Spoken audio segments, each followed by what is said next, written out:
Hi, I'm Linda Esguerra. I'm from the Philippines and I came to Australia through Expo 88 as pavilion manager. And now I'm executive director of Volunteers Without Borders in Rockhampton. When I arrived, actually, it was a new horizon for me because Australia is very much different from the Philippines. So when I arrived, I just sat in my hotel room, switch on the television, and what do I see?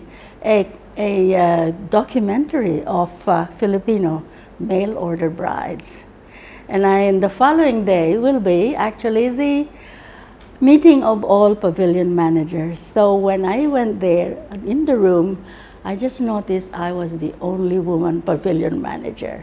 So when we get to introduce ourselves, they said, let's get a chance or introduce first, ladies first. So I was there, I stood up and I said, I'm Linda Esguerra and I'm not a mail order bride. So that actually broke the ice. So I became known to everybody in Expo 88. What I like about Queensland is that it's a very friendly place. And like in Expo 88, everyone was smiling. And I thought that, well, this is very much like the Philippines.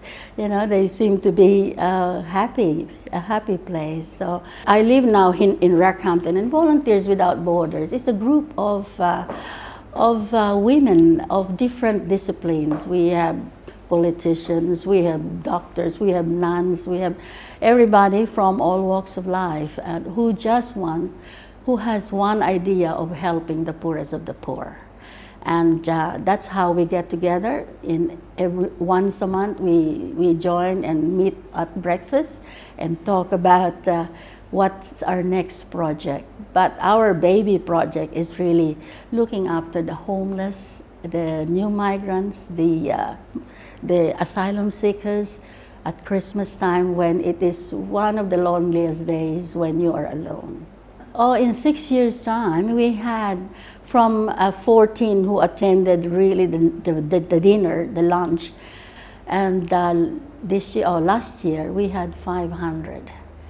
And so it was a double figure from 2014.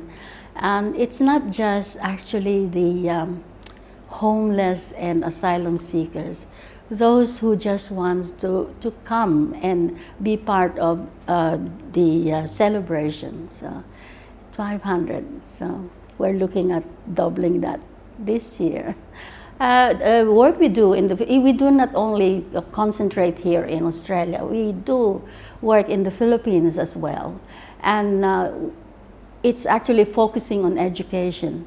You know, it's $365 to send one child to school. That's $1 a day as far as Australia is concerned. So we have also built 35 villages. I have lots of role models, but I will get emotional here. My mom, because I grew up, I'm the only child, and she looked after the street kids in our town. So I said, I can also do it. And when she passed away, she said that the only thing she would have left me is my education.